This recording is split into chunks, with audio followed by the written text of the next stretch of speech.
91 hatchlings kan olive ridley turtles pigbuhian sa kadagatang sakop kan barangay Payak sa Banwaanin, Bato, Camarines Sur. Uyan report ni Jessica Calinog. 91 healthy hatchlings kan olive ridley turtles ang nakapuli na sa saindang natural habitat. Makalihis na opisyal ng buhian ini sa parte kan Ragay Golf na sakop kan barangay Payak sa Banwaanin, Bato, Camarines Sur.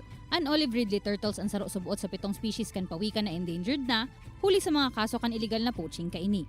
Kaya importante subuot na mapangatamanan ang mga hatchlings kaini asin maibalik sa saindang natural habitat, ang kadagatan. Istorya ni Nestor Franz Fortuno kan Community Environment and Natural Resources Office o Senro Iriga City, sarong protected area subuot ang Banwaanin, Bato, asin makapirang beses naman na nagkaigwanin sightings nin pawikan digdi. So alam na ng barangay na ang area nila ay nesting site ng particularly nitong olive ridley turtle ay dahil doon naman po sila nakatira. Pag may nakikita sila na nesting o kaya may pawikan na pumupunta sa kanila to lay their eggs, ay ini-inform po kagad tayo.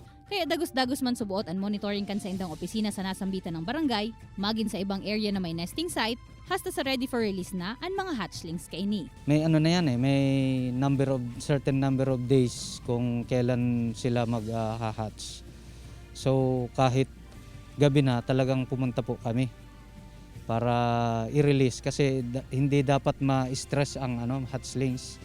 Once they emerge from the eggs, dapat diretso na sila sa kanilang natural habitat. Pigtawan doon man ni Fortuno na dakula asin importante ang parte kan mga pawikan sa pagkakaigwanin balanse sa natural ecosystem kan web of life, urog na sa kadagatan. Kaya mantang pwede pa, asin mantang kaya pa, lugod magindalan subuot kita nganing mapugulan ang dagos ng pagkawara kan mga arog kaining endangered species sa satuyang kapalibutan. Bawat buhay kasi kailangan sa biodiversity, kailangan po yan, hindi dapat mawala ang isa dyan. Kaibanan si Gerald Gandia, Jessica Calinog, Balitang Bicolandia.